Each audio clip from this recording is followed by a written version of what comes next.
do CLL healthcare providers better understand dosing, particularly with the emergence of novel CLL therapies? I think, nowadays, most of us in the CLL community, we're really no longer using chemotherapy.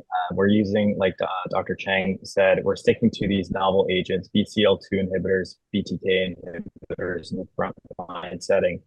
All of these medications have been studied to the optimal dose in their respective trials. And for the most part, we start every patient, except for the venetoclax ramp up, we start all patients at the optimal dose for what we think for them is the maximum tolerated dose in the studies, which is the dose seen in the FDA package insert and the recommended starting dose.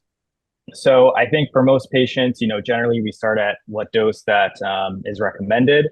And then the only time we really begin to dose choose is, as Dr. Chang mentioned, if we're seeing side effects or intolerance. So these are things that, I always start looking at very early when I start patients on treatments. I check in with my patients within the first 2 weeks of them starting a BTK inhibitor, and then during the venetoclax ramp up with BCL2 inhibitors, I keep a very close eye on them.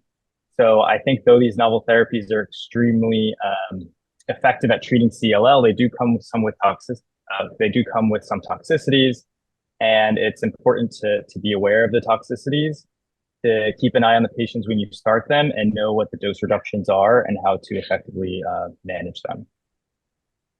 Thank you, Dr. Ermann. And I just want to acknowledge and thank both of you for highlighting the importance of partnering with patients, particularly in an Empowering Provider to Empower Patients program.